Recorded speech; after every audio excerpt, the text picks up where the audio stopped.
Hello everyone, welcome to लर्निजी maths classes. आज इस वीडियो में मैं आपको रेशो एक्सरसाइज नंबर 1 के क्वेश्चंस कराऊंगा। So without wasting a time let's begin. First question है, find the first term, second term, antecedent and consequent in the following ratio. देखो यहाँ पे दो वैल्यूज़ का रेशो दिया है। फर्स्ट पार्ट में क्या गिवन है आपको, 13:8। रेशो को हम अपॉन फॉर्मेट में भी लिखा करते हैं, इसको हम रेशो को एज ए फ्रैक्शन भी देख सकते हैं। तो ये 13:8 जो है वो एक्चुअली में रेशो का मतलब अपॉन होता है, 13/8 है। जो ऊपर वाली वैल्यू होती है जिसको हम एक्चुअली में फ्रैक्शंस में न्यूमरेटर बुलाया करते हैं, वो यहाँ रेशो में कहलाता है फर्स्ट टर्म, और we can call it antecedent.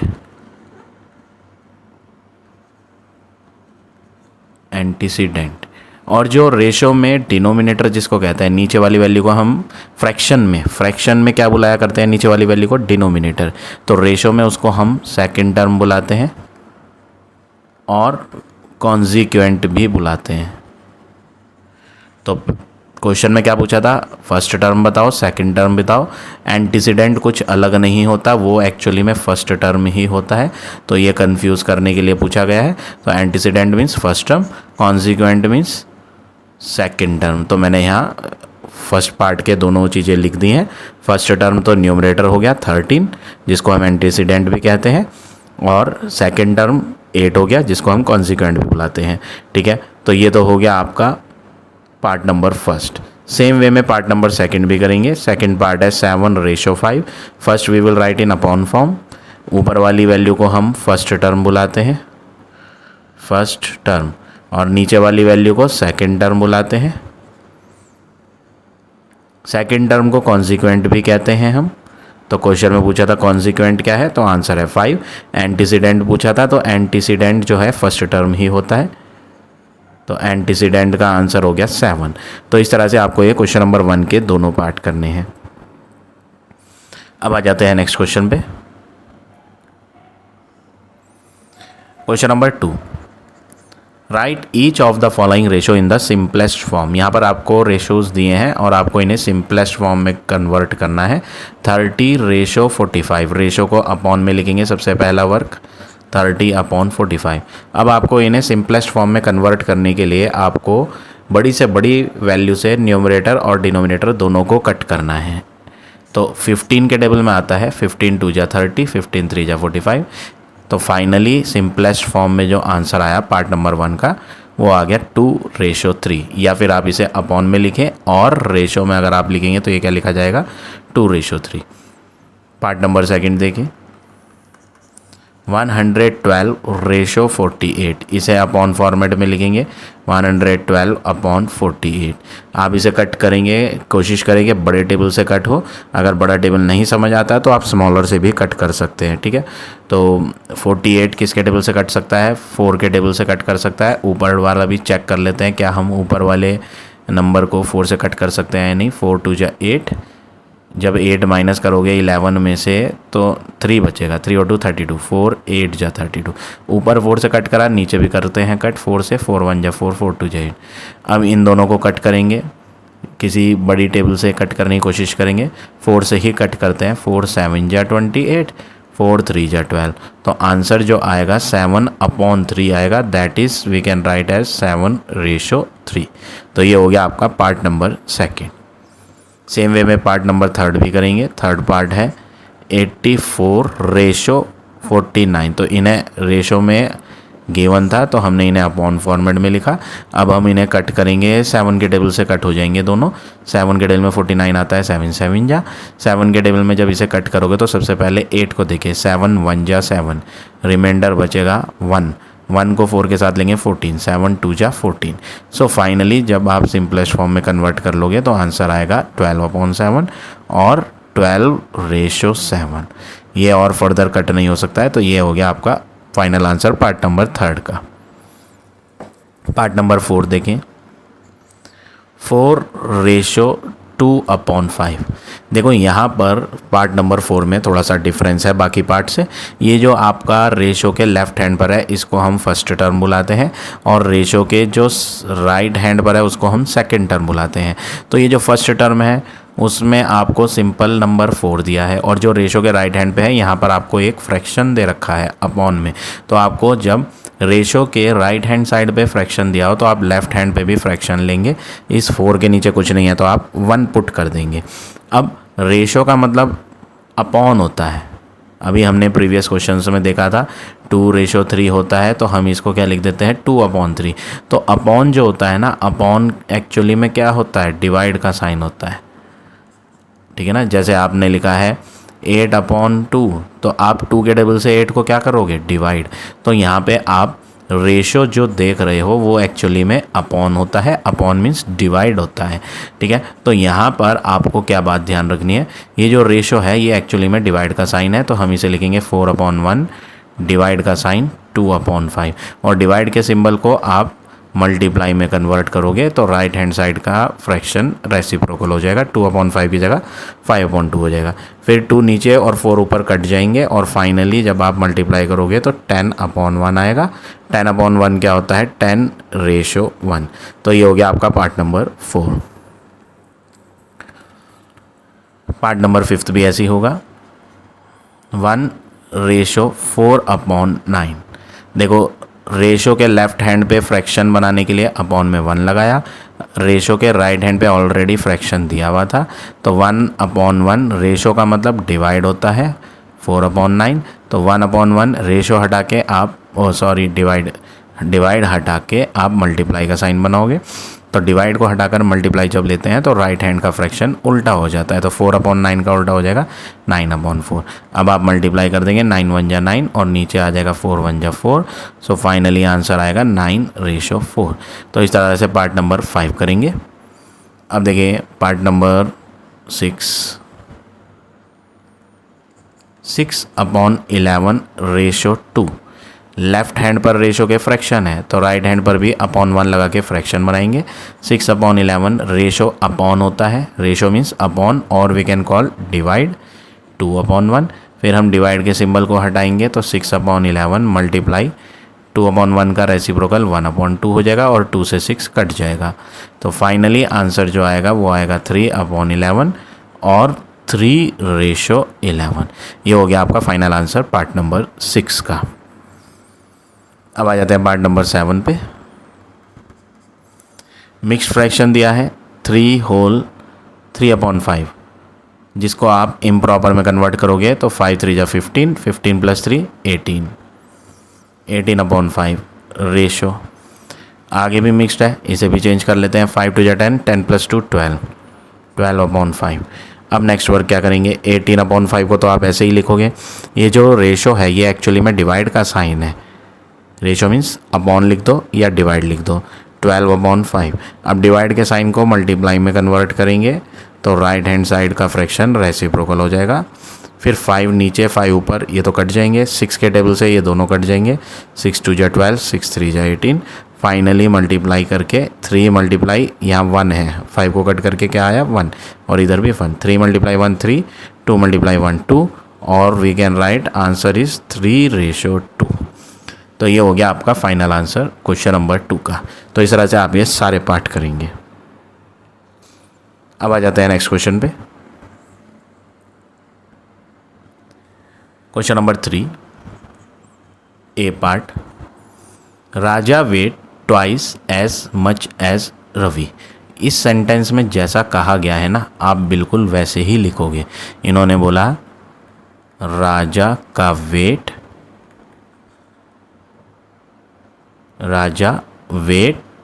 जो है वो इक्वल में लिख के बताओ। आप क्वेश्चन में क्या कहा था कि राजा का वेट डबल है, ट्वाइस का मतलब डबल है, तो हम अब राजा का वेट लिख रहे हैं इक्वल में। क्या है डबल, किसी भी चीज़ का जब डबल करते हैं ना तो 2 से मल्टीप्लाई करते हैं।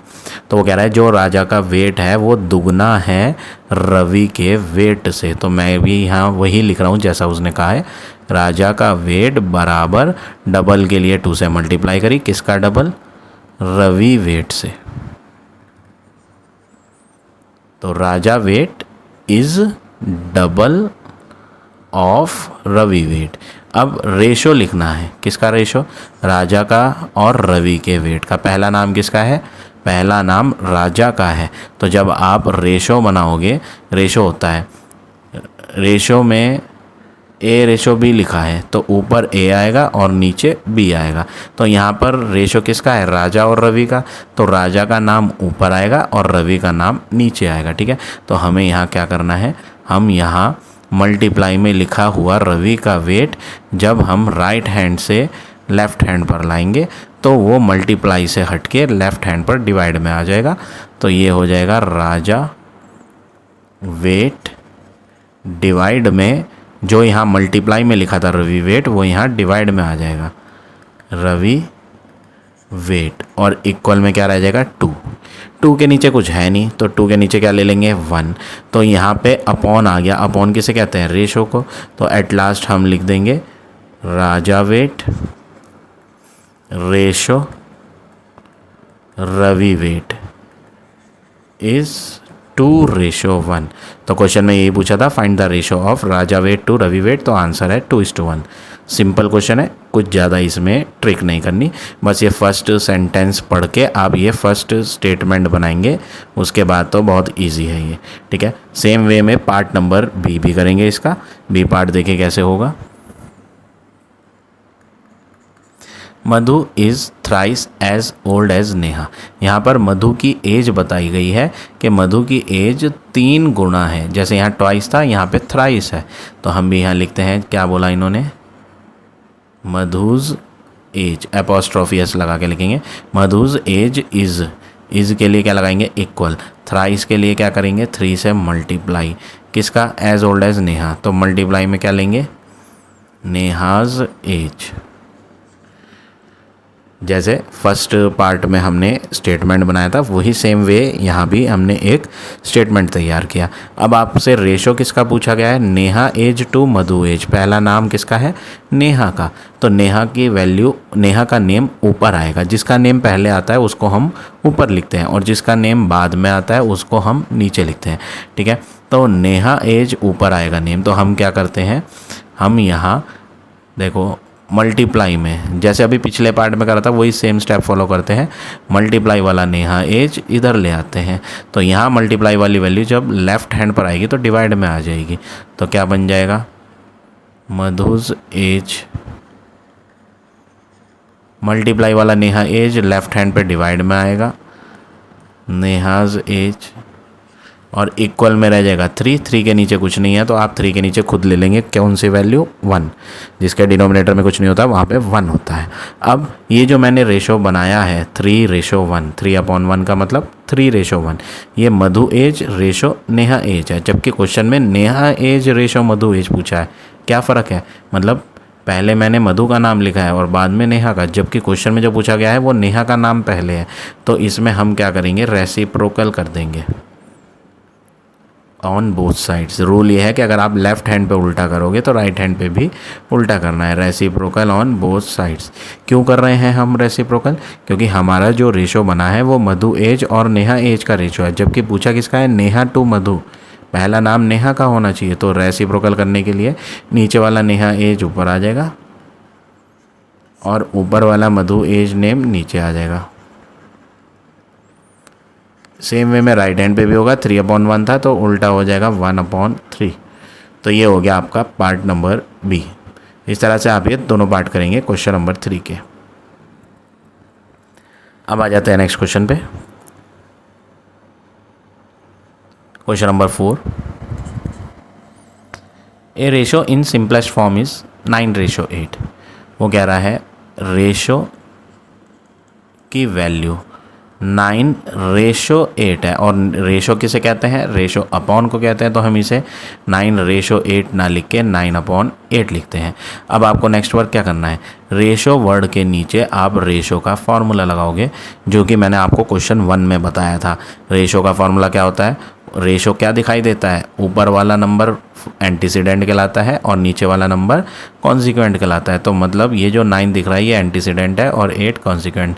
तो रेशो वर्ड के नीचे आप क्या लिखोगे? एंटीसीडेंट अपॉन के नीचे कॉन्सिक्वेंट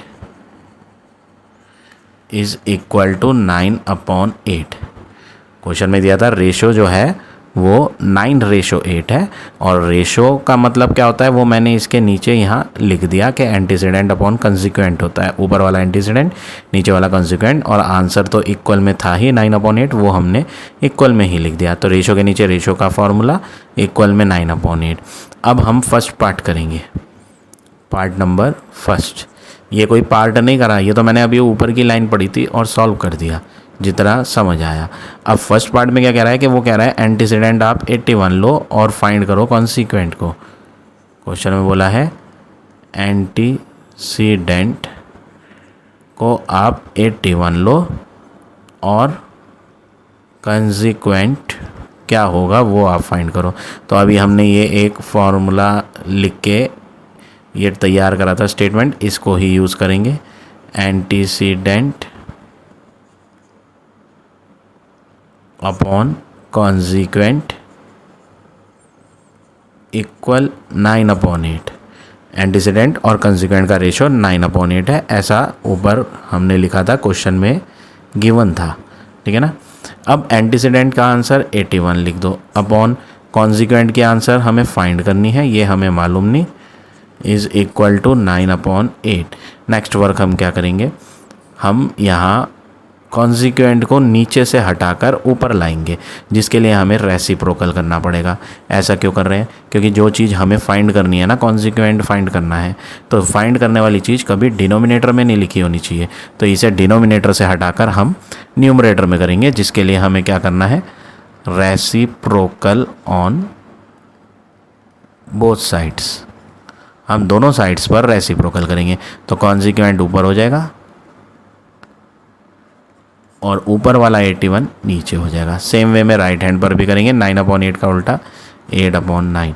अब ये डिवाइड वाला 81 इधर मल्टीप्लाई में आ जाएगा, तो कॉन्सिक्वेंट अकेले हो जाएगा।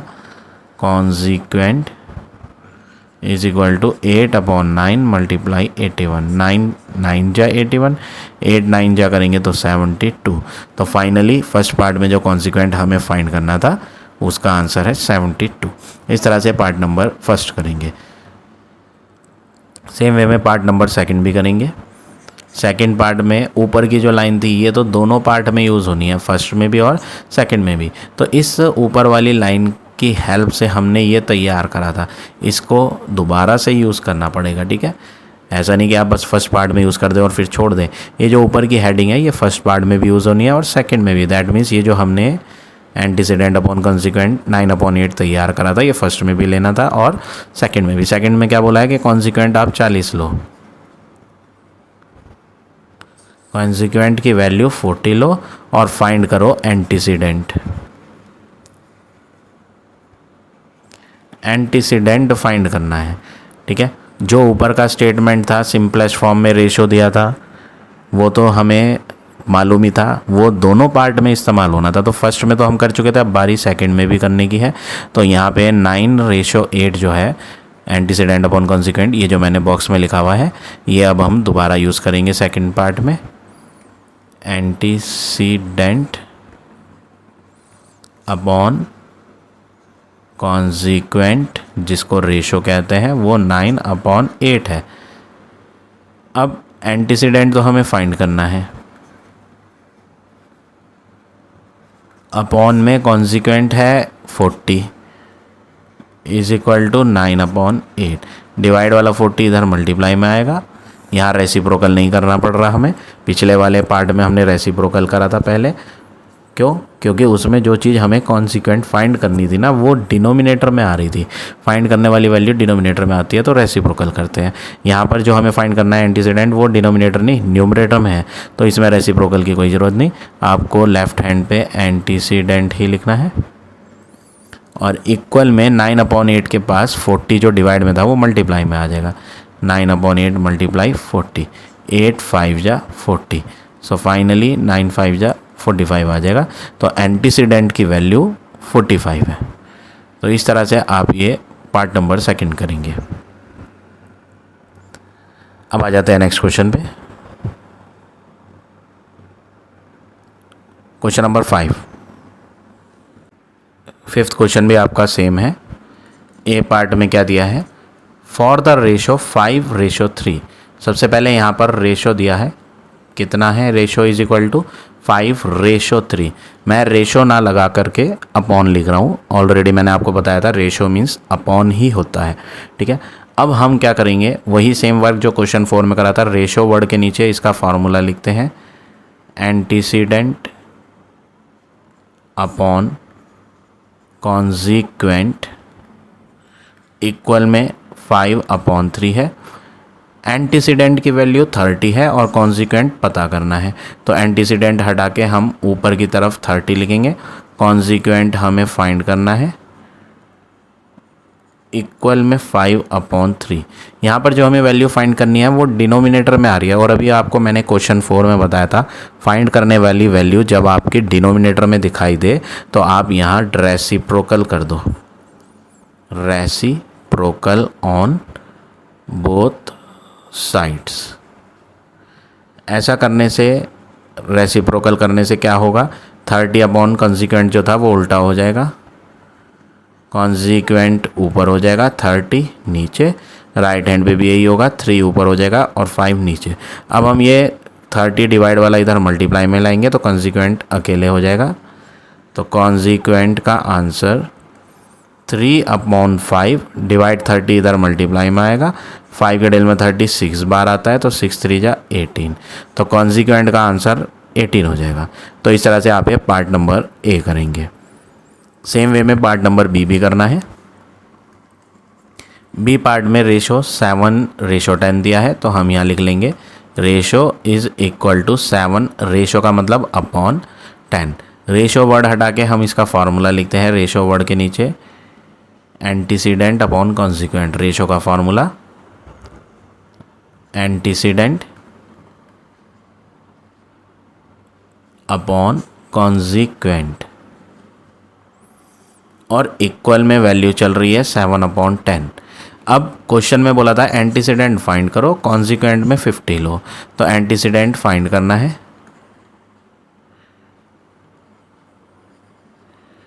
अपॉन कॉन्जिक्वेंट की बात करें, अपॉन के नीचे कॉन्जिक्वेंट जो है उसका आंसर 50 दिया है, इक्वल 7/10। ये जो डिवाइड बाय 50 है ये इधर मल्टीप्लाई में आ जाएगा, तो आंसर हो जाएगा antecedent is equal to 7/10 multiply 50।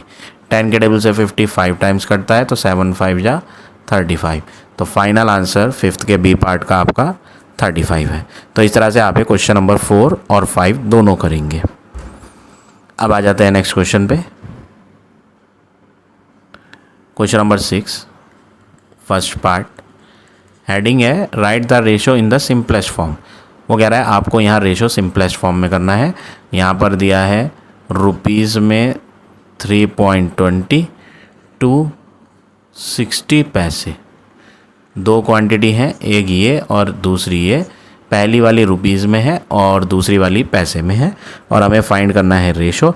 Ratio जो होता है, पहली बात, वो डिफरेंट क्वांटिटीज़ के बीच में नहीं होता। क्वांटिटीज़ जो होती हैं ना वो सेम काइंड की होनी चाहिए, डिफरेंट काइंड की नहीं। यहाँ पर डिफरेंट काइंड की क्वांटिटी आ रही है, मतलब एक तो रुपीज़ है और दूसरी पैसे। पहले आप इनकी यूनिट को सेम बनाओ, जब तक आप इनकी यूनिट सेम नहीं बनाओगे तो इनका रेशो फाइंड नहीं होगा। तो हमें यहाँ पर एक रिलेशन यूज़ करना है रुपीज़ पैसे वाला।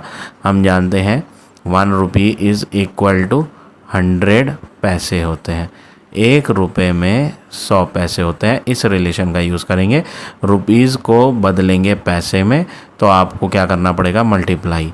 ठीक है, जब रुपीज़ को पैसे में कन्वर्ट किया जाता है तो राइट हैंड साइड पे जाने के लिए मल्टीप्लाई होता है।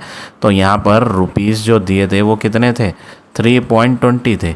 हम इसे पैसे में कन्वर्ट करते हैं, तो हमें क्या करना पड़ेगा, जो 3.20 है उसकी मल्टीप्लाई 100 से करनी पड़ेगी। तो आंसर होगा 320, तो ऐसे ही आएगा, और जो लास्ट की 2 ज़ीरो हैं 100 की वो लगा देंगे। 20 में कितने डिजिट पहले पॉइंट है, 2 डिजिट पहले, तो 2 डिजिट पहले पॉइंट लगाएंगे और इन ज़ीरो को कट कर देंगे। तो आंसर जो आएगा वो आएगा 320 पैसे। तो रुपीज़ वाली वैल्यू को पैसे में कन्वर्ट कर लिया, और दूसरी जो थी वो तो ऑलरेडी पैसे में थी। अब हम रेशो लिखेंगे। क्वेश्चन में पूछा था ना find the ratio in simplest form, तो रेशो में किस किस का रेशो था, 3.20 रुपीज़ का था जिसको हम बदल चुके हैं पैसे में, तो ये आ गया 320 पैसे डिवाइड बाय 60 पैसे। 0 से 0 कट जाएगा, 6 और ये 32 दोनों कट करेंगे। ये जो है 2 के टेबल से कट करते हैं, 2 3 जा 6, 2 1 जा 2, 2 6 जा 12। सो फाइनली जो आएगा वो आएगा 16:3। 16/3 मीन्स 16:3। तो इस तरह से आप ये पार्ट नंबर फर्स्ट करेंगे।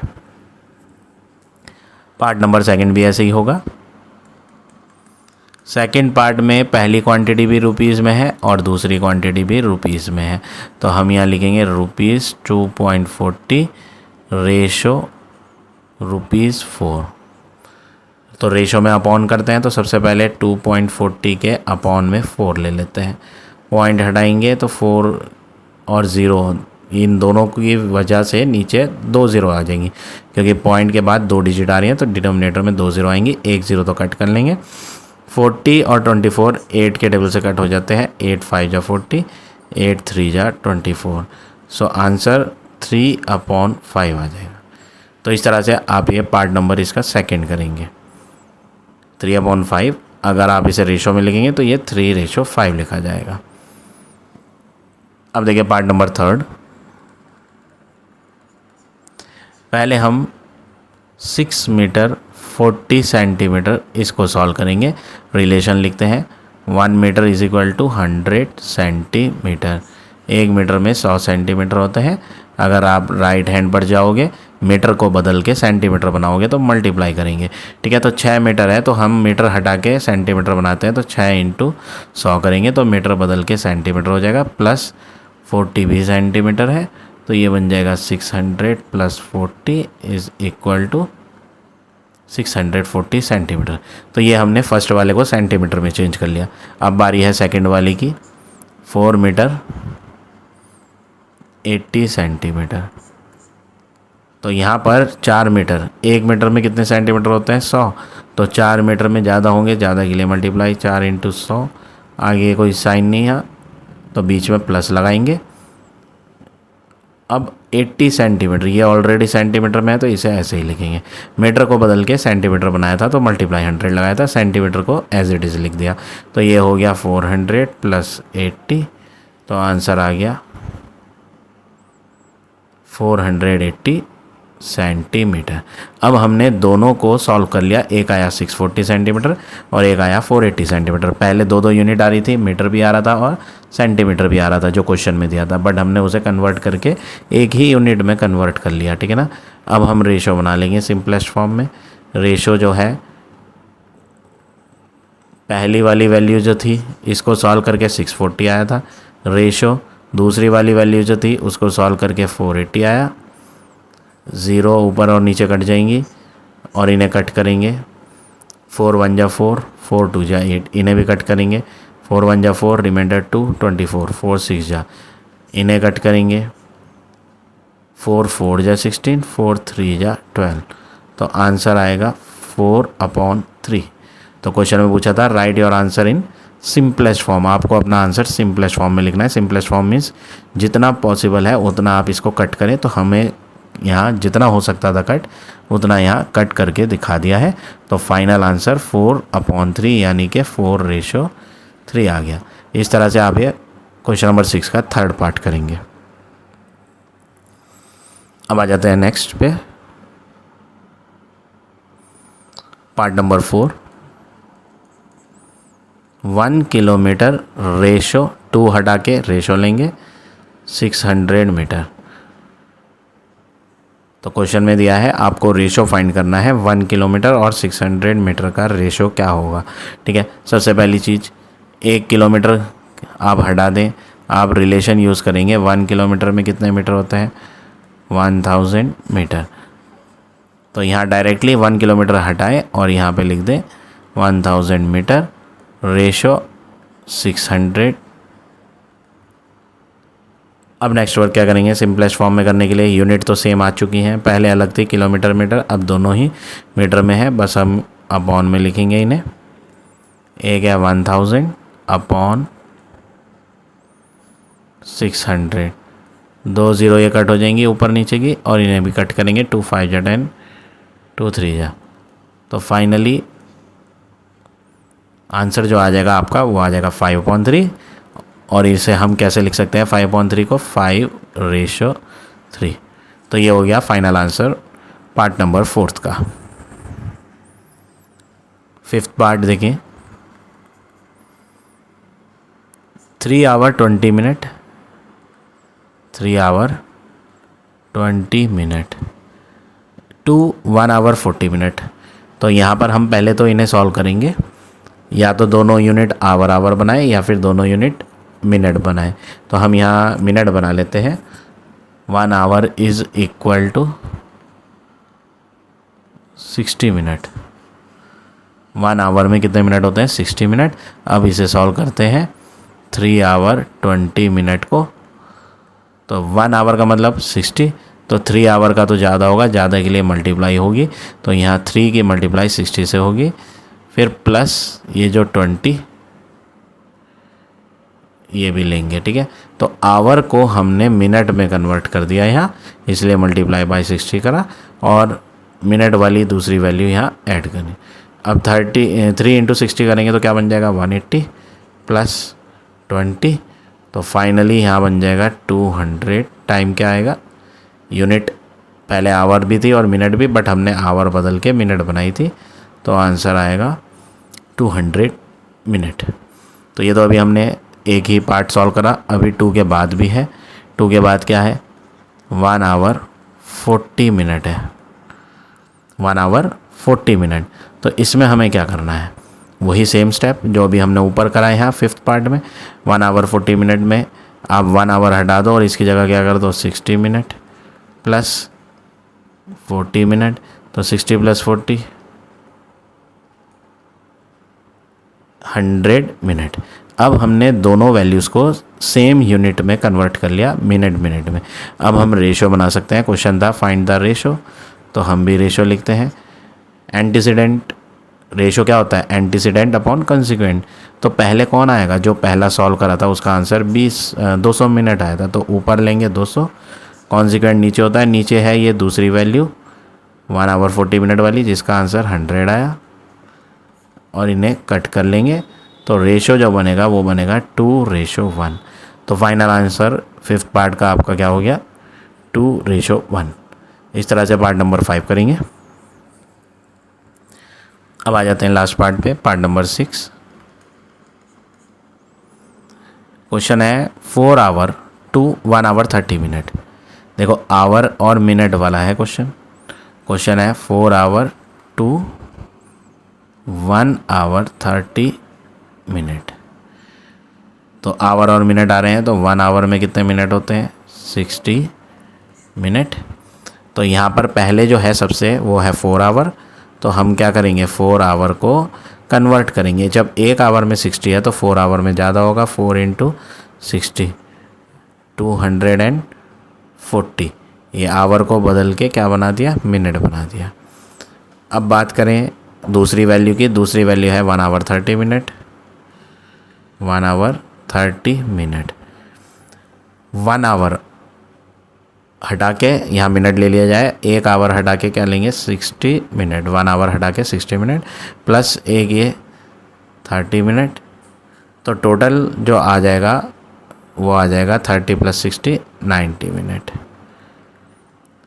अब सेकंड वाला भी सॉल्व हो चुका है, फर्स्ट वाला वो भी सॉल्व हो चुका है। अब हम रेशो निकालेंगे। रेशो पहली वैल्यू रेशो में क्या डलेगी, जो फर्स्ट वाला हमने सॉल्व करा था 240 अपॉन सेकंड वैल्यू 90, 0 और 0 कट जाएंगे, 3 के डबल से कट होगा, 3 3 जा 9, 3 8 जा। तो रेशो जो आएगा वो आएगा 8/3 या फिर 8:3। आप रेशो में भी लिख सकते हैं इसे, 8/3 को 8:3। तो इस तरह से आप ये पार्ट नंबर 6 करेंगे। अब आ जाते हैं नेक्स्ट क्वेश्चन पे।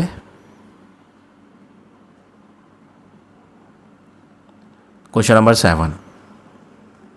ए पार्ट है, of the 550 people living in a housing society 300 are males. तो सबसे पहले हम 550 पीपल्स जो है ये लिखेंगे। ये आपको क्या गिवन है, टोटल नंबर ऑफ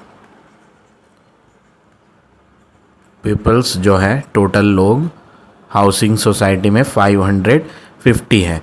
उनमें जो 550 टोटल लोग हैं उनमें से नंबर ऑफ़ मेल्स क्वेश्चन में दिए हुए हैं। नंबर ऑफ़ मेल्स कितने हैं, 300। अब नंबर ऑफ़ फीमेल्स को हम फाइंड करेंगे। 550 कौन है, मेल्स भी हैं और फीमेल्स भी हैं, दोनों मिलाकर हैं 550, जिसमें से मेल्स की संख्या उन्होंने दे दी थी। अब हम फाइंड करेंगे नंबर ऑफ़ फीमेल्स।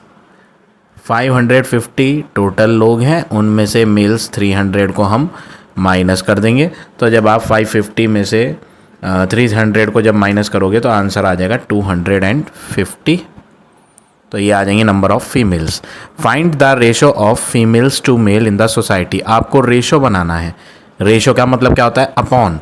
हम रेशो भी लगा सकते हैं, अपॉन भी लगा सकते हैं, ठीक है। हम अपॉन लगा रहे हैं रेशो की प्लेस पर, अपॉन किसका, फीमेल का और मेल का। तो न्यूमरेटर में आप फीमेल्स लोगे और डिनोमिनेटर में मेल्स। तो फीमेल्स रेशो मेल्स फाइंड करना है, क्वेश्चन में कहा है। तो फीमेल्स की वैल्यू हमने अभी अभी फाइंड करी है माइनस करके 250, और मेल्स की वैल्यू 300। ये 0 कट जाएंगी लास्ट की, 5 के टेबल से कट करते हैं, 5 6 जा 30, 5 5 जा। सो फाइनली 5/6 आंसर आएगा। That means 5:6। तो ये हो गया आपका final answer part number A का। अब देखिए part number B. Shankar's monthly income is 12,000। तो हम भी यहाँ लिखेंगे शंकर्स मंथली इनकम कितनी है, 12,000 रुपीज़। मंथली इनकम मतलब वो कमा रहा है, अर्न कर रहा है कितने रुपए, 12,000 rupees. And is monthly expenditure, expenditure बोलते हैं खर्चे को। तो हम यहाँ लिखते हैं हिज मंथली एक्सपेंडिचर, महीने का खर्चा वो कितना करता है, 10,500। 12,000 रुपये कमाता है और 10,000 रुपये वो खर्च कर देता है। और जो बाकी हैं वो कहाँ है, वो उसकी बचत है, वो सेव कर लेता है।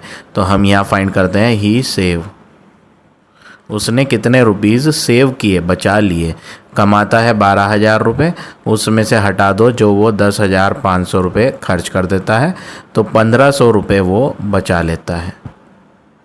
1,500 रुपये वो क्या कर लेता है, सेव कर लेता है। अब नेक्स्ट वर्क क्या करना है, फाइंड द रेशो। हमें रेशो फाइंड करना है, तो रेशो के लिए अपॉन लगाएंगे। Ratio of monthly income to monthly saving. तो ऊपर आप लेंगे monthly income ratio monthly saving, ये फाइंड करना है। क्वेश्चन में कहा है कि आप इनकम और सेविंग का रेशो फाइंड करो। तो इनकम तो उसकी 12,000 थी, और सेविंग की अगर बात करें तो सेविंग उसकी जो थी वो थी 1,500। 2 0 लास्ट की ऊपर नीचे कट जाएंगी, 15 1 जा 15, 15 8 जा 120। तो आंसर आ जाएगा 8:1। तो फाइनल आंसर पार्ट बी का आपका क्या हो गया, 8:1। तो इस तरह से आप ये क्वेश्चन नंबर 7 के दोनों पार्ट करेंगे। अब आ जाते हैं नेक्स्ट क्वेश्चन पे। Question number 8। फर्स्ट पार्ट मैंने ऑलरेडी यहाँ सॉल्व कर रखा है, बिल्कुल सेम है जैसे अभी हमने क्वेश्चन नंबर 7 में किया था। पार्ट नंबर बी देखें कैसे होगा। Kiran and Shabana together spend 280। Together का मतलब मिलकर करती हैं, ठीक है। तो यहाँ पर इन्होंने बोला है किरण और शबाना मिलकर 280 रुपये स्पेंड करती हैं। तो हम यहाँ लिखते हैं टुगेदर दे स्पेंड, दोनों ने मिलके खर्च करे कितने रुपीस, 280। किरण ने स्पेंड करे थे 210 रुपये। तो हम यहाँ लिख देते हैं किरण स्पेंड हाउ मच रुपीज़, 210। 280 रुपये वो हैं जो दोनों ने खर्च करे हैं, जिसमें 210 रुपये का खर्चा किरण का है। दूसरा पर्सन कौन था, शबाना। तो शबाना का खर्चा इसमें बचा हुआ है। जब हम 210 को इसमें से हटा देंगे तो बची हुई वैल्यू किसने खर्च करी? शबाना ने। तो हम यहाँ लिखते हैं Shabana spend total value 280 which they both spend, जो दोनों ने खर्च करे थे, माइनस किरण के कितना खर्चा है? 210। तो 70 रुपये शबाना ने खर्च किए। अब आगे क्वेश्चन में क्या बोला है? Find the ratio of Shabana expenditure to total expenditure. आपको जो फाइंड करना है, रेशो फाइंड करना है। रेशो के लिए अपॉन लगाएंगे। किसका ratio? Ratio of Shabana expenditure to the total expenditure. ऐसा क्वेश्चन में कहा है कि आप ये रेशो फाइंड करो। तो शबाना ने कितने खर्च करे थे? 70 रुपीज़, वो ऊपर आ जाएंगे। टोटल खर्चा, टोटल एक्सपेंडिचर जो दोनों का था टोटल खर्च, वो था 280। ज़ीरो लास्ट के कट जाएंगी। 7 1 जा 7, 7 4 जा 28। तो आंसर आएगा 1/4, दैट इज़ 1:4। तो इस तरह से आप ये क्वेश्चन नंबर 8 के दोनों पार्ट करेंगे। अब आ जाते हैं नेक्स्ट क्वेश्चन पे। Question number 9, find the compound ratio of each. First part में ना आपको यहाँ 2 रेशो दिए हुए हैं। एक रेशो है 13:9, इसे अपॉन फॉर्मेट में लिखते हैं 13/9, एंड दूसरा रेशो है 27:26, तो इसे भी हम अपॉन में लिख लेते हैं। अब हमें फाइंड क्या करना है क्वेश्चन में? क्वेश्चन में बोला है find the compound ratio. Compound ratio बनाने के लिए आपको दोनों रेशो जो क्वेश्चन में गिवन है, दोनों रेशो के न्यूमरेटर को न्यूमरेटर में मल्टीप्लाई करें 13 × 27, और दोनों रेशो के डिनोमिनेटर्स को डिनोमिनेटर में मल्टीप्लाई करें 9 × 26। 13 और 26 सेम टेबल से कट रहे हैं। 13 1 जा 13, 13 2 जा 26, 9 और 27 भी कट रहे हैं। 9 1 जा 9, 9 3 जा 1 × 3 करेंगे तो आंसर आएगा 3, 1 × 2 करेंगे तो आंसर आएगा 2। तो फाइनली 9th के फर्स्ट पार्ट का जो आंसर आया वो आया 3/2, और इसे रेशो में अगर लिखें तो ये लिखा जाएगा 3:2। अपॉन में ना लिखे, रेशो में क्यों लिख रहे हैं? क्योंकि क्वेश्चन में कंपाउंड रेशो वर्ड बोला है, तो हम बेटर है कि 3:2 लिख के दिखाएं इन प्लेस ऑफ 3/2। बट अगर आप 3/2 भी लिख दोगे तो वो भी आपका सही होगा, गलत नहीं माना जाएगा। तो इस तरह से आप ये पार्ट नंबर फर्स्ट करेंगे। सेम वे में आपको पार्ट नंबर सेकेंड भी करना है। ये यहाँ मैंने ऑलरेडी सॉल्व कर दिया है। अब देखिए पार्ट नंबर थर्ड पार्ट में 75 सेंटीमीटर रेशो 1 मीटर 25 सेंटीमीटर। पहले एक रेशो यहाँ दिया है, एंड के बाद दूसरा रेशो और दे रखा है। ठीक है, ये तो पहला रेशो है। देखो इसमें यूनिट दो तरह की आ रही हैं, सेंटीमीटर भी आ रहा है और मीटर भी आ रहा है। तो यहाँ पर आपको एक रिलेशन यूज़ करना है। 1 मीटर में कितने सेंटीमीटर होते हैं? 100 सेंटीमीटर। ये रिलेशन यूज़ करेंगे और मीटर वाली वैल्यू को सेंटीमीटर में चेंज कर लेंगे। तो 75 सेंटीमीटर ठीक है, रेशो 1 मीटर हटा के 100 सेंटीमीटर प्लस आगे का 25 सेंटीमीटर। तो ये बन जाएगा 75, रेशो का मतलब अपॉन 100 + 25 इज़ 125। ये दोनों के दोनों सेंटीमीटर में आ चुके हैं, ये भी सेंटीमीटर में और ये सब भी सेंटीमीटर में। तो अब हम इन्हें कट कर सकते हैं। 25 3 जा 75, 25 5 जा। तो यहाँ पर जो आंसर आया 3/5 आया। ये किसका आंसर आया? जो पहला रेशो दिया था उसको सॉल्व करके। अब बारी है दूसरे रेशो की। दूसरा रेशो है ₹10 रेशो ₹7.50। इस रेशो को अपॉन में लिखेंगे हम 10/7.50। यूनिट तो दोनों की सेम है, तो हमें यहाँ कोई चेंजेस नहीं करने। रेशो का मतलब अपॉन होता है, तो हमने यहाँ अपॉन यूज़ कर लिया। पॉइंट नीचे का हटाएंगे तो पॉइंट के बाद 2 डिजिट आ रही है तो 2 0 लगाएंगे। 1 0 ऊपर की और 1 0 नीचे की, लास्ट की कट जाएंगी। 25 के टेबल से कट करते हैं। 25 4 जा 100 होता है, 25 3 जा। तो यहाँ पर जो रेशो बना 4/3 बना। तो एक रेशो ऊपर यहाँ बनाया था हमने 3/5, ये पहला रेशो आया था, और दूसरा रेशो ये बना दिया 4/3, जो क्वेश्चन में दिए थे हमने दोनों को सॉल्व कर दिया। ठीक है, अब हमें कंपाउंड रेशो फाइंड करना है, तो शॉर्ट में लिख देते हैं CR कंपाउंड रेशो। न्यूमरेटर में हम दोनों रेशोज़ के न्यूमरेटर को मल्टीप्लाई करेंगे। इसका न्यूमरेटर 3, इसका न्यूमरेटर 4। दोनों के डिनोमिनेटर में मल्टीप्लाई होंगे 5 × 3। नीचे का 3 ऊपर का 3 कैंसिल हो जाएगा, तो आंसर आएगा 4/5। That means 4:5।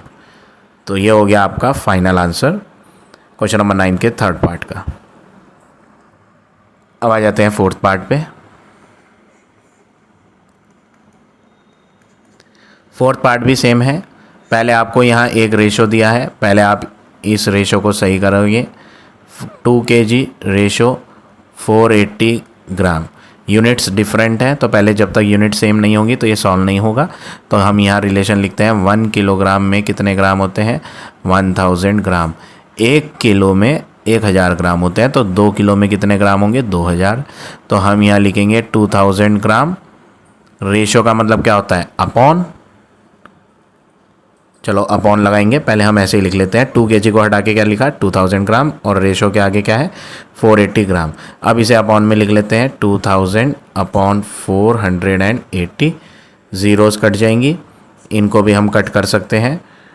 ये कट जाएंगे 4 के टेबल से, 4 1 जा 4, 4 2 जा 8, और ये भी कट जाएगा 4 5 जा 20, और एक लास्ट की 0। ये फिर कट जाएंगे 2 के टेबल से, 2 के टेबल से 2 6 जा 12। ये 2 के टेबल से कितनी बार कटेगा, 2 के टेबल से 25 टाइम, 25। तो यहाँ पर अब ये फाइनली और कट नहीं हो पाएगा, तो आंसर आ गया 25/6। ये हमने पहला रेशो बना लिया यहाँ। अब बारी है दूसरे रेशो की। यहाँ पे जो दूसरा रेशो है वो है 2 आवर रेशो 2 आवर 30 मिनट। तो यहाँ जो रिलेशन यूज़ होना है वो आवर और मिनट वाला रिलेशन यूज़ होना है। हम जानते हैं कि 1 आवर जो होता है, 1 आवर 60 मिनट के बराबर होता है। तो 1 आवर 60 होता है, तो 2 आवर ज़्यादा होगा, मल्टीप्लाई हो जाएगा। तो 1 घंटे में 60 मिनट, तो 2 घंटे में कितने मिनट होंगे, 120 मिनट। तो हमने यहाँ क्या करना है, ये आवर बदल के मिनट बना लेना है। रेशो आगे फिर यहाँ आवर आया, 2 जगह आवर है, देखो ये आवर हमने मिनट में कन्वर्ट कर लिया, इस आवर को भी मिनट में कन्वर्ट कर लेते हैं। 1 आवर 60 होता है, तो 2 आवर 120 मिनट होगा। ठीक, आगे कोई साइन नहीं आ रहा, तो ये जो 30 मिनट है ना, ये इसमें ऐड हो जाएंगे। तो 120 मिनट तो इसकी जगह आ गया, 2 आवर की जगह, उसमें ऐड हो जाएंगे 30 मिनट और। तो ये बन जाएगा 120 रेशो को हटाकर हमने अपॉन लगा दिया। 120 + 30 करेंगे तो 150। 0 कट जाएंगी, ये कट हो जाएंगे 3 से, 3 4 जा 12, 3 5 जा 15। तो आंसर आएगा 4/5। ये आ गया दूसरा रेशो। ठीक है, तो सबसे पहला काम क्या करना था, हमें यूनिट्स को सेम बनाना था। तो आवर और मिनट दोनों आ रहे थे, तो हमने मिनट में कन्वर्ट कर लिया दोनों में। ठीक है, तो यहाँ पर हमारा जो आंसर आया 4/5 आया। अब कंपाउंड रेशो फाइंड करना है। क्वेश्चन में बोला था ना फाइंड द कंपाउंड रेशो। तो कंपाउंड रेशो फाइंड करने के लिए हम क्या करेंगे, अपॉन के ऊपर तो न्यूमरेटर को मल्टीप्लाई करेंगे। एक न्यूमरेटर 25 है, एक न्यूमरेटर 4, तो 25। यहाँ स्पेस कम है, मैं ऊपर कर देता हूँ इसे। कंपाउंड रेशो फाइंड हम ऊपर कर लेते हैं, इसके बाद यहाँ कर लेता हूँ मैं। ठीक है, तो कंपाउंड रेशो निकाल रहे हैं। कंपाउंड रेशो निकालने के लिए अपॉन के ऊपर वाले नंबर मल्टीप्लाई होंगे। एक का ऊपर वाला नंबर 25 था और दूसरे का ऊपर वाला नंबर 4 था। नीचे वाले नंबर 6 और 5 है, तो वो नीचे लेंगे 6 और 5। 5 से 25 कट जाएगा 5 टाइम। 4 और 6 2 से कटेंगे, 2 3 जा 6, 2 2 जा 4। अब मल्टीप्लाई करेंगे 5 × 2 10, और नीचे 3, और यहाँ पे तो कुछ बचा नहीं, तो 3 आ गया। तो फाइनली जो आंसर आया वो आया 10/3, या फिर आप कह लें 10:3। तो इस तरह से आप ये क्वेश्चन नंबर 9 करेंगे। अब आ जाते हैं नेक्स्ट क्वेश्चन पे। Question number 10 A part. The ratio of Deepti's money to Raman money is 5:6। यहाँ पर जो रेशो है वो दीप्ति मनी और रमन मनी का है। तो हम रेशो के लिए अपॉन लगाते हैं। अपॉन में ऊपर क्या लिखेंगे, दीप्ति मनी, और अपॉन के नीचे क्या लिखेंगे, रमन मनी, इक्वल 5:6 का मतलब 5/6। हमने दोनों पर्सन्स की मनी का रेशो जो क्वेश्चन में गिवन था वो अपॉन में लिखा, ठीक। अब आगे क्या बोला है, इफ़ रमन हैज़ 660, वो कह रहा है ये जो रमन की मनी है ना नीचे जो आपने लिखी है, इसको आप कितना लिखो 660। ऊपर किसका नाम था, दीप्ति मनी, वो हमें पता नहीं, तो हमने यहाँ क्या करा, दीप्ति मनी जो मालूम नहीं थी वो तो एज इट इज़ लिख दी, अपॉन के नीचे रमन मनी हटाकर उसकी वैल्यू भर दी, इक्वल में 5/6। अब क्वेश्चन में फाइंड क्या करना है, how much money does Deepti have, आपसे पूछा है दीप्ति के पास कितनी मनी है, तो ये फाइंड करना है हमें। तो हमें ये चीज़ फाइंड करने के लिए ये जो डिवाइड वाला 660 है ये ऊपर ले आएंगे, डिवाइड से वहाँ मल्टीप्लाई में जाएगा, तो आंसर आ जाएगा Deepti money is equal to 5/6 multiply 660, ये दोनों कैंसिल होंगे और फाइनली जो आंसर आएगा वो आ जाएगा 550 रुपीज़। तो क्वेश्चन में पूछा था दीप्ति के पास कितनी मनी थी, तो आंसर है आपका 550। तो इस तरह से आप ये क्वेश्चन नंबर 10 का ए पार्ट करेंगे। बी पार्ट भी बिल्कुल एग्जैक्टली सेम है, सनफ्लावर और रोज़ का रेशो क्वेश्चन में गिवन था, जिसमें सनफ्लावर की संख्या 75 थी, तो नीचे अपॉन में सनफ्लावर हटा के नीचे क्या डल जाएगा, 75 डल जाएगा। बस बाकी सेम स्टेप जैसे मैंने ए पार्ट में करे हैं वैसे ही ये बी में भी करने हैं आपने। अब आ जाते हैं नेक्स्ट क्वेश्चन पे। Question number 11 A part, the ratio of age of mother and daughter. यहाँ पर जो रेशो दिया है वो किस किस का रेशो है, मदर की एज और डॉटर की एज का रेशो। तो हम भी लिखते हैं मदर एज, रेशो के लिए अपॉन लिखेंगे, डॉटर्स एज, दोनों पर्सन्स की एज का रेशो 5:2 है।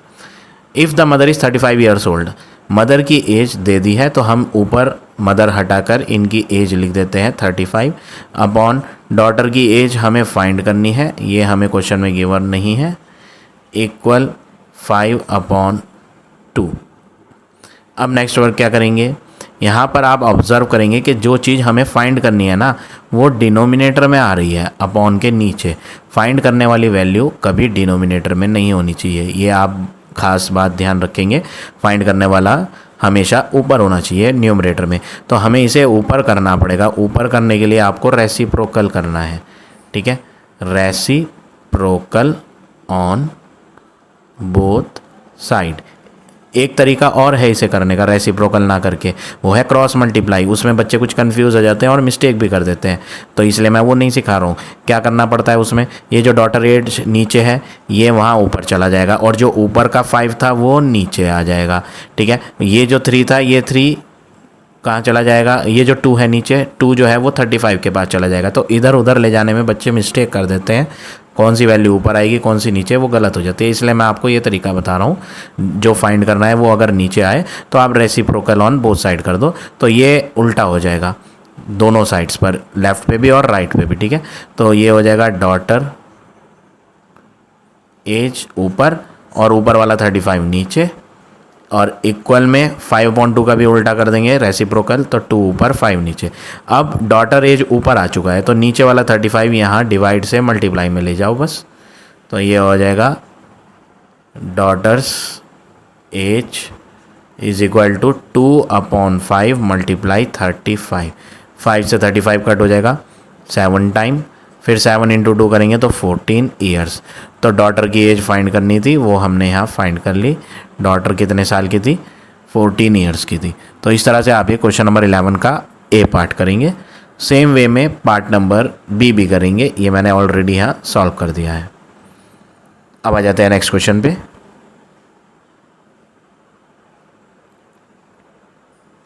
क्वेश्चन नंबर 12 ए पार्ट, डिवाइड 180 इंटू 2 पार्ट्स।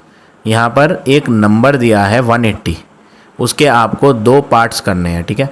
तो यहाँ पर हम लिखते हैं सबसे पहले जो नंबर हमें बांटना है वो नंबर 180 है, और इसके कितने पार्ट्स करने हैं, 2 पार्ट्स करने हैं, और उन 2 पार्ट्स का जो रेशो है वो 3:2 है। तो हम यहाँ लिखते हैं जो हम 2 पार्ट करेंगे ना, फर्स्ट पार्ट और सेकंड पार्ट, इन दोनों पार्ट्स का जो रेशो है वो कितना है, 3:2।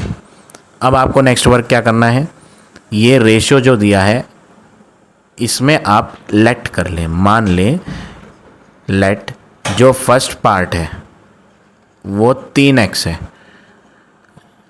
रेशो में आप x मान लोगे, ठीक है, कि फर्स्ट वाला हिस्सा 3x है और जो सेकंड वाला हिस्सा है वो 2x है, ठीक है। जब भी आपको रेशो दिया होता है और आपको उसमें जानकारी नहीं होती कि ये जो फर्स्ट पार्ट है वो एक्चुअल में कितना है, ये तो रेशो है ना।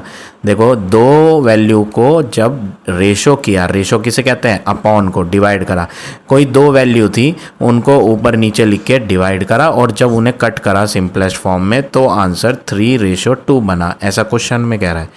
तो 3 और 2 जो बना है वो किसकी हेल्प से बना है, हो सकता है वो 6/4 हो जिनको 2 के टेबल से कट करके 3/2 बना दिया हो, बट ज़रूरी नहीं कि 6/4 हो सकता है वो 9/6 हो। 9/6 भी तो कट जाते हैं ना, 3 के टेबल से 3 3 जा 9, 3 2 जा 6, तब भी आंसर 3/2 आता है। तो हम यहाँ क्या ऑब्जर्व कर रहे हैं, ये जो रेशो बनाया गया है 3/2 ये 6/4 से भी बनाया जा सकता है, 9/6 से भी बनाया जा सकता है, और भी बहुत नंबर हैं जिनको कट करके 3/2 बन जाता है। जैसे कि एक थोड़ी सी बड़ी वैल्यू ले लेते हैं, एक एग्जांपल के तौर पे मैं आपको बता देता हूँ, 15/10 बड़ी वैल्यू, ज़्यादा बड़ी नहीं ली मैंने, थोड़ी बहुत ही बड़ी करी है पिछली वैल्यू से। 15 और 10 को अगर मैं 5 के टेबल से कट करूँ ना तो 5 3 जा 15, 5 2 जा 10। तो यहाँ पर हम कुछ ऑब्जर्व कर रहे हैं क्या, कि ये जो रेशो बन रहा है ना, ये रेशो बहुत सारी वैल्यूज़ से बन सकता है। तो यहाँ पर रेशो में हमें x मानने क्यों पड़ रहा है, क्यों मानना पड़ रहा है, क्योंकि यहाँ पर जिस टेबल से हमने कट करके 3/2 बनाया वो टेबल हमें मालूम नहीं है। देखो ध्यान से देखो, मैंने 6/4 लिया था, किसके टेबल से कट करा, 2 के टेबल से कट करा था, तब जाके 3/2 बना। अगर 9/6 रहा होगा तो मैंने किसके टेबल से कट करा 9/6 को, 3 के टेबल से कट करा, तब जाके 3/2 आया। ऐसे ही 15/10 था, जिसको मैं कट किसके टेबल से करूँगा, 5 के टेबल से, तब जाके 3/2 आएगा। तो कभी तो 2 से, कभी 3 से, कभी 5 से, चाहे आप किसी से भी कट करके देखोगे कोई डिफरेंट वैल्यूज़ दी होंगी। तो 3:2 तो बहुत सारी वैल्यूज से बनाया जा सकता है। तो हम जिस टेबल से कट कर रहे हैं वो कॉमन फैक्टर हमें मालूम नहीं है, तो इसलिए दोनों का कॉमन फैक्टर हम x ले रहे हैं। तो पहली वैल्यू 3x ली जाएगी और दूसरी वैल्यू 2x ली जाएगी, ठीक है। दोनों का कॉमन मल्टीपल x मान लिया हमने। तो ये रेशो में आप ध्यान रखेंगे, जब रेशो होता है तो आप x मान सकते हो, ठीक है। अब नेक्स्ट वर्क, अच्छा पिछले क्वेश्चंस में हमने x किसी में नहीं माना था, इसमें ही क्यों मान रहे हैं। पिछले क्वेश्चंस में तो हम अपॉन में लिखते थे और सॉल्व कर लेते थे, बट यहाँ बात नहीं बनने वाली। क्यों नहीं बनने वाली, क्योंकि जब आप इसे अपॉन में लिखोगे, सपोज करो आप इसे अपॉन में लिखते हो, आप इसे अपॉन में क्या लिखोगे, first upon second is equal to 3/2। अब आपके पास ना तो फर्स्ट पार्ट है कहीं कि क्वेश्चन में दिया हो कि फर्स्ट पार्ट का आंसर इतना है, ना ही आपके पास सेकंड पार्ट का आंसर दिया है। जबकि जो हमने पिछले क्वेश्चंस करे थे उनमें या तो एक वैल्यू पता होती थी ऊपर की या फिर नीचे की, तो हम आराम से सॉल्व कर लेते, बट यहाँ पता ही नहीं, इसलिए हमें यहाँ x मान के सॉल्व करना पड़ रहा है, ठीक है। अब यहाँ हमने x तो लेट कर लिया, तो हमने क्या, क्वेश्चन क्या था, क्वेश्चन था एक 180 नंबर है, उस 180 के 2 टुकड़े करने हैं, वो 2 टुकड़े मैंने यहाँ 3x और 2x बता दिए। तो अगर मैं वापस उन दोनों टुकड़ों को जोड़ दूंगा तो वापस से वही नंबर बन जाएगा 180, ठीक है ना।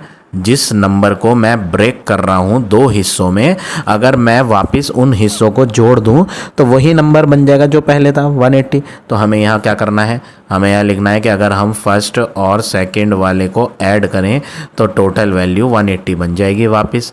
फर्स्ट वाला क्या है 3x, सेकंड वाला क्या है 2x is equal to 180, 3x + 2x होता है 5x इज इक्वल टू 180। 5 और x के बीच में कोई साइन नहीं आ रहा, बीच में 5 और x के बीच में कुछ नहीं है, तो जब 2 चीज़ों के बीच में कुछ नहीं होता तो वहाँ मल्टीप्लाई होता है, ठीक है। तो ये मल्टीप्लाई में है 5 यहाँ, तो 5 जो मल्टीप्लाई में है वो उधर डिवाइड में जाएगा, 180 डिवाइड 5, 5 3 जा 15, रिमाइंडर 3, 5 6 जा 30, तो x जो बनेगा वो बनेगा 36। अब क्वेश्चन था कि आप जो है ना 180 को 2 हिस्सों में बांट के बताओ कि वो कौन कौन से 2 हिस्से हैं, ठीक है। तो अब हमें एट लास्ट क्या करना है, हमें यहाँ लिखना है कि जो पहला हिस्सा था 180 का वो हमने यहाँ 3x बताया था, यानी 3 मल्टीप्लाई ये जो x है इसकी वैल्यू पुट कर दो 36, तो ये हो जाएगा 6 3 18 108। तो 180 के जो हमने 2 टुकड़े करे थे उसमें से पहला टुकड़ा क्या था 108। अब बात करें दूसरे हिस्से की, दूसरा पार्ट भी हमने ऊपर कहीं लिखा था यहाँ 2x, तो 2 और x के बीच में कोई साइन नहीं है तो मल्टीप्लाई लगाएंगे, बट x की वैल्यू 36 बनेंगे तो आंसर आ जाएगा 72। तो हमारे पास दोनों टुकड़े आ गए जो 180 में से निकले थे। पहला कौन सा था 108 और दूसरा कौन सा था 72। देख लो, आप इन्हें जोड़ कर देख लो, अगर 108 और 72 108 और 72 को आप जब जोड़ोगे ना, ऐड करोगे तो वापस वही बनेगा 180, ठीक है ना। तो ये हो गया आपका 12th क्वेश्चन का ए पार्ट। सेम वे में आप पार्ट नंबर बी भी करेंगे, जैसे मैंने यहाँ x माना था वैसे ही यहाँ पे भी x मान के ही किया है। तो इस तरह से आप ये दोनों पार्ट करेंगे क्वेश्चन नंबर 12 के। अब आ जाते हैं नेक्स्ट क्वेश्चन पे। Question number 13 A part. A rope of length 3 metre 60 centimetre. एक रोप है जिसकी लेंथ हम यहाँ लिख देते हैं, क्वेश्चन में क्या दिया है, लेंथ ऑफ रोप दी है 3 मीटर 60 सेंटीमीटर। ये मीटर भी आ रहा और सेंटीमीटर भी आ रहा। आप यहाँ एक काम करो, या तो इसे मीटर में कर लो या फिर इसे सेंटीमीटर में। चलो हम सेंटीमीटर में कर लेते हैं। हम जानते हैं कि 1 मीटर में 100 सेंटीमीटर होते हैं। 1 metre is equal to 100 centimetre, ये रिलेशन यूज़ करेंगे। 1 मीटर में 100 होते हैं तो 3 मीटर में कितने होंगे 300, ज़्यादा होंगे। तो 300 सेंटीमीटर प्लस 60 सेंटीमीटर और दे रखा है क्वेश्चन में, तो टोटल लेंथ रोप की हो गई 360 सेंटीमीटर। ठीक है, वो कह रहा है ये जो रस्सी थी इसको कट किया 2 पीसेस में। The ratio of length of the pieces is 7:5। ये जो रेशो है ये किसका है, रेशो जो है ये लेंथ ऑफ पीस का है। तो यहाँ पर हम रेशो लिखेंगे, first piece ratio second piece, पहला टुकड़ा और दूसरा टुकड़ा का रेशो क्या आ रहा है 7:5 आ रहा है। और यहाँ पर भी वही प्रीवियस क्वेश्चन वाला वर्क करना है। देखो इसे अपॉन में लिख के कोई फ़ायदा नहीं होने वाला, क्योंकि ना तो हमारे पास फर्स्ट पीस की लंबाई दी है कहीं, ना सेकंड पीस की लंबाई दी है, जबकि लंबाई जो दे रखी है वो पूरी रस्सी की लंबाई दी है, पूरी लेंथ। तो आपको यहाँ क्या करना है, मान लो जब रेशो दिया हो ना 2 चीज़ों का, तो मान लो पहला पीस जो है वो क्या है 7x और जो दूसरा पीस है वो क्या है 5x। ठीक है, x के टर्म्स में, जैसे अभी हमने प्रीवियस क्वेश्चन करा था वैसे कर दिया। तो ये जो 2 पीसेस मैंने करे हैं टुकड़े, ये किस में से करे हैं, पूरी रस्सी जो 360 सेंटीमीटर की थी। तो अगर मैं इन पीसेस को वापस जोड़ दूं आपस में तो पूरी रस्सी वही बन जाएगी 360। ठीक है ना, एक बड़ी रस्सी थी, आपने उसको बीच में से काट दिया तो कुछ हिस्सा ये हो गया, कुछ हिस्सा ये हो गया। अगर आप इनको वापस टाई कर दोगे, बांध दोगे, तो वापस वही बन जाएगी जितनी पहले थी। तो आपको क्या करना है, इसमें आपको यहाँ दोनों पीसेस को जोड़ के टोटल लेंथ लेनी है। आप लिखेंगे पहला पीस और दूसरा पीस अगर हम जोड़ें आपस में तो वही बनेगी टोटल लेंथ 360 जो पहले थी। तो फर्स्ट पीस क्या था 7x, सेकेंड पीस क्या था 5x is equal to 360। 7 + 5 12x is equal to 360। x को अकेले बनाएंगे तो ये जो मल्टीप्लाई 12 है ये डिवाइड में आएगा और ये कट हो जाएंगे, 12 3 जा 36। सो फाइनली x जो आएगा वो 30 आएगा। अब हम ये x की हेल्प से दोनों पीसेस की लंबाई बताएंगे। ठीक है, चलो यहाँ लिखते हैं पहला पीस क्या था 7x, यानी आप 7 की मल्टीप्लाई 30 से करोगे तो 7 3 जा क्या होता है 21 और ये जो लास्ट की 0 है ये, तो 210 सेंटीमीटर आ गया। और 210 सेंटीमीटर को आप क्या बोलोगे 2 मीटर 10 सेंटीमीटर। क्यों भाई ऐसा क्यों लिखा, अभी बता देते हैं क्यों लिखा। देखो 210 जो है ना वो 210 कैसे बना, वो 210 बना 200 + 10 करके। ये जो 200 है ये सेंटीमीटर है, तो 200 सेंटीमीटर से बनता है 2 मीटर। ठीक है, और ये जो 10 बचा था ये अलग सेंटीमीटर में हो गया। ठीक है, ऐसे ही दूसरा पीस लिखेंगे। दूसरा पीस यहाँ क्या लिखा है 5x, यानी हमें 5 की मल्टीप्लाई x की वैल्यू जो कि 30 है उससे करनी है। तो 5 इंटू 30 150 आएगा। 150 कौन? सेंटीमीटर। 150 कैसे बनता है? 100 प्लस 50 करके। ये जो 100 है, ये 100 तो सेंटीमीटर है और 100 सेंटीमीटर 1 मीटर के बराबर होता है। 100 सेंटीमीटर मैं यहाँ लिख देता हूँ, थोड़ा सा दिक्कत ना हो आपको। ये भी यहाँ भी सही से लिखता हूँ मैं, वरना आप कंफ्यूज हो जाओगे। ये जो 210 था ना, ये 210 के मैं 2 टुकड़े कर रहा हूँ। 200 सेंटीमीटर अलग कर रहा हूँ और 10 सेंटीमीटर अलग कर रहा हूँ। तो 200 सेंटीमीटर से तो मैंने 2 मीटर बना दिया यहाँ, ठीक है ना। 200 सेंटीमीटर को बदल के क्या बना दिया, हम 200 सेंटीमीटर को 2 मीटर भी बुला सकते हैं। ऐसे ही यहाँ है, 150 सेंटीमीटर था तो मैं 150 सेंटीमीटर को ना 2 हिस्सों में ब्रेक कर देता हूँ। 150 सेंटीमीटर का मतलब 100 सेंटीमीटर एक प्लस बचा हुआ 50 सेंटीमीटर एक, तो मैंने 2 हिस्से कर दिए, ठीक है, किसके? 150 के। अब ये जो 100 सेंटीमीटर दिख रहा है आपको, सबसे पहले ये 100 सेंटीमीटर, 100 सेंटीमीटर का मतलब होता है 1 मीटर, और आगे प्लस में 50 सेंटीमीटर लिखा है, वो बचा हुआ 50 सेंटीमीटर। तो दूसरा हिस्सा रस्सी का 1 मीटर 50 सेंटीमीटर का था। तो इस तरह से आप ये क्वेश्चन नंबर 13 का ए पार्ट करेंगे। सेम वे में पार्ट नंबर बी भी करना है, ये मैंने ऑलरेडी यहाँ सॉल्व कर रखा है। अब आ जाते हैं नेक्स्ट क्वेश्चन पे। Question number 14, first part, verify whether the 4 number are in proportion. Whether का मतलब क्या, पता करो क्या ये चारों के चारों नंबर प्रोपोर्शन में है या नहीं। प्रोपोर्शन चेक करने के लिए आपको क्या करना है, चारों वैल्यू को अलग अलग अल्फ़ाबेट नेम दे देंगे, A B C D। A है 6, B है 15, C है 12 और D है 30। प्रोपोर्शन जब चेक करना हो ना, तो आप पहले 2 क्वांटिटीज़ का रेशो बनाओ। Ratio means upon. A ratio B बनाओ। A रेशो B क्या होगा? 6 रेशो 15। इन्हें 3 के टेबल से काटो, 3 2 जा 6, 3 5 जा 15। तो आंसर जो आएगा ना वो आएगा 2/5। पहली 2 क्वांटिटीज़ का रेशो बना लिया। अब अगली 2 क्वांटिटीज़ का भी रेशो बनाते हैं, C और D का रेशो। C है 12, D है 30। ये 6 के टेबल से कटेंगे, 6 दूनी 12, 6 पंजे 30। आंसर आएगा 2/5। अब आपको क्या चेक करना था क्वेश्चन में? क्वेश्चन कह रहा था चेक करो क्या ये प्रोपोर्शन है या नहीं। प्रोपोर्शन में क्या होता है, दोनों रेशो जो आपने बनाए हैं वो इक्वल आने चाहिए, तभी चारों क्वांटिटीज़ प्रोपोर्शन में मानी जाती हैं। तो देखो पहला रेशो आया 2/5 और दूसरा रेशो भी वही आया 2/5, तो इक्वल आया ना। तो अब आप क्या लिखोगे? आप लिखोगे जो A/B का रेशो है वो इक्वल है C/D के। Yes they are in proportion. हाँ ये प्रोपोर्शन में है सारी quantities.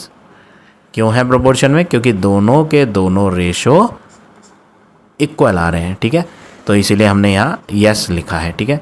They are in proportion, यहाँ लिख देता हूँ। इसी तरह से पार्ट सेकंड और थर्ड भी करना है। देखो A B C D लिया, फिर A रेशो B बनाया पहला रेशो, फिर C रेशो D बनाया अगली 2 वैल्यूज़ का रेशो। दोनों के दोनों रेशो इक्वल नहीं आए, तो मैंने लिखा जो A/B का आंसर है और जो C/D का आंसर है वो इक्वल नहीं है। इसीलिए इक्वल को क्या कर रखा है? कट। ये नॉट इक्वल का साइन है, और जब इक्वल आया ही नहीं इसलिए हम बोलेंगे no they are not in proportion. ये जो 4 क्वांटिटीज़ थी ये प्रोपोर्शन में नहीं है। प्रोपोर्शन में होने के लिए जो रेशो बनता है 2 क्वांटिटीज़ का वो सेम आना चाहिए। ऐसे ही पार्ट नंबर थर्ड है, उसमें भी आपके रेशो डिफरेंट आ रहे थे। पहला रेशो आया है 4/5, दूसरा रेशो है 7/10। सेम आए नहीं, तो हमने भी लिख दिया इक्वल नहीं है ये, इसलिए नो है इसका आंसर। No they are not in proportion. अब आ जाते हैं लास्ट क्वेश्चन पे। Question number 15 first part, in a proportion 3 terms are given. वो कह रहा है प्रोपोर्शन के अंदर 3 टर्म्स दे रखे हैं और फाइंड करो जो रिमेनिंग 4th टर्म है, जो चौथी वैल्यू है ना वो फाइंड करो। देखो यहाँ पे आपको फर्स्ट सेकंड थर्ड दे रखे हैं। 4 चीज़ होती हैं A B C D। Proportion में अभी हमने प्रीवियस क्वेश्चन में पढ़ा था 4 चीज़ होती हैं A B C D। यहाँ पे पहला जो दिया है फर्स्ट वो तो 12 है, तो A में 12 भरेंगे। सेकंड जो दिया है वो 14 दिया है, तो बी में 14 भरेंगे। तीसरा जो है थर्ड वो 30 है, तो यहाँ 30 भरेंगे। और चौथा जो है वो पूछा है उसने, वो पूछा था फाइंड द रिमेनिंग, जो बच गए वो फाइंड करो। अब प्रोपोर्शन में तो आपको फॉर्मूला याद रखना है, A upon B is equal to C upon D. पिछले क्वेश्चन में हमने क्या करा था, पिछले क्वेश्चन में हमने चेक करा था कि प्रोपोर्शन है भी या नहीं। उसके लिए ए अपॉन बी अलग बनाया, सी अपॉन डी अलग बनाया था, और फिर चेक करा था कि आंसर इक्वल आ रहे हैं या नहीं। यहाँ पे हमें ऐसा कुछ नहीं करना, यहाँ पे प्रोपोर्शन वर्ड पहले से ही क्वेश्चन में दे रखा है कि ये ऑलरेडी प्रोपोर्शन में दी हुई हैं क्वांटिटीज़, इसलिए हम इनको बराबर ले लेंगे। ए का आंसर 12, बी का आंसर 14, इक्वल में सी का आंसर 30 और डी का आंसर पता नहीं। अब यहाँ पर दो तरीके हैं। पहला तरीका ये है कि जो नीचे वाली डी है ये आप ऊपर ले आओ, और ऊपर का 12 नीचे ले आओ, और ये 14 ऊपर ले आओ। ठीक है, इसमें बहुत कंफ्यूज हो जाते हैं स्टूडेंट इधर उधर ले जाने में। तो आपको यहाँ दूसरा तरीका भी मैंने सिखाया हुआ है। अभी प्रीवियस किसी एक क्वेश्चन में मैंने आपको बात बताई थी, रेसिप्रोकल वाली बात, क्योंकि यहाँ पे जो अल्फ़ाबेट हमें फाइंड करना है डी, वो डिनोमिनेटर में आ रहा है, नीचे नहीं होना चाहिए। तो इसलिए हम क्या करेंगे, रेसिप्रोकल ऑन बोथ साइड्स। ऐसा करने से फ़ायदा क्या होगा, 14 ऊपर 12 नीचे, इक्वल में डी ऊपर 30 नीचे। तो जो चीज़ मुझे फाइंड करनी थी ना वो ऊपर आ गई, और जब वो ऊपर आ जाती है तो बहुत आसान हो जाता है, बस नीचे का 30 इधर ले जाएंगे डिवाइड से हटा के मल्टीप्लाई में। तो ये हो जाएगा 14 upon 12 into 30 is equal to D. फिर हम इन्हें कट करेंगे, 6 5 जा 30, 6 2 जा 12, 2 से कट करेंगे 2 7 जा 14, 7 इंटू 5 करेंगे तो 35। तो चौथी वैल्यू जो क्वेश्चन में मिस थी वो क्या है, 35। तो इस तरह से आप ये पार्ट नंबर फर्स्ट करेंगे। पार्ट नंबर सेकंड देखें, इसमें भी 4 क्वांटिटीज़ ए बी सी और डी हैं। फर्स्ट वाली 16 है, सेकंड वाली 24 है, फोर्थ वाली 36 है, फोर्थ तो फोर्थ डी है, और सी जो तीसरी है वो उन्होंने दी नहीं। प्रोपोर्शन वर्ड तो था ही, तो प्रोपोर्शन का formula A upon B is equal to C upon D. अब हम वैल्यू भरेंगे, ए हटा के 16 अपॉन बी हटा के 24 इज इक्वल टू सी पता नहीं, और बात करें डी की, डी है 36। अब इसमें जो फाइंड करना है ना वो हमारे पास न्यूमरेटर में है यहाँ। तो जब न्यूमरेटर में है तो हमें रेसिप्रोकल करने की ज़रूरत नहीं। पिछले वाले पार्ट में रेसिप्रोकल करा था, रेसिप्रोकल ऑन बोथ साइड, लेकिन यहाँ करने की ज़रूरत नहीं क्योंकि ऑलरेडी जो हमें फाइंड करना है वो न्यूमरेटर में है। बस नीचे का 36 ऊपर ले जाओ, तो 16 upon 24 into 36 is equal to C. 12 3 जा 36, 12 2 जा 2, 8 जा 16। तो कट करने के बाद 8 मल्टीप्लाई 3 कर देंगे तो 24 आ जाएगा। तो सी की वैल्यू क्या हो गई आपकी, 24। तो इस तरह से आप ये पार्ट नंबर 2 करेंगे इसका। अब आ जाते हैं नेक्स्ट पार्ट पे, पार्ट नंबर 3। यहाँ भी 4 क्वांटिटीज़ ए बी सी और डी लेनी है। फर्स्ट वाली 18 है, थर्ड वाली की बात करें 40 तो सी में डालेंगे थर्ड, फोर्थ की बात करें 120। यहाँ पर जो मिस है वो सेकंड वाली मिस है। फॉर्मूला क्या था प्रोपोर्शन का, A upon B is equal to C upon A में आप क्या भरोगे 18, बी आपके पास है नहीं, इक्वल सी आपके पास 40 है और डी आपके पास 120। जो हमें यहाँ फाइंड करना है ना बी, वो अपॉन के नीचे है, और अपॉन के नीचे होना नहीं चाहिए, जिसके लिए मुझे क्या करना पड़ेगा, रेसिप्रोकल ऑन बोथ साइड्स। तो ये उल्टा हो जाएगा, बी तो हो जाएगा ऊपर और 18 हो जाएगा नीचे। इक्वल में यहाँ भी रेसिप्रोकल हो जाएगा, 120 ऊपर और 40 नीचे। 40 के टेबल से 120 कट जाएगा, 43 जा 120। अब नेक्स्ट वर्क क्या करना है, बी को अकेले बनाएंगे, तो ये जो डिवाइड वाला 18 है यहाँ मल्टीप्लाई में ले आएंगे, तो आंसर हो जाएगा b is equal to 3 multiply 18। अब 18 की मल्टीप्लाई 3 से करेंगे, 18 3 जा क्या हो जाएगा 54। तो फाइनल आंसर यहाँ पार्ट थर्ड का क्या हो गया 54। अब आ जाते हैं लास्ट पार्ट पे, फोर्थ पार्ट। यहाँ भी 4 क्वांटिटीज़ हैं ए बी, सी और डी।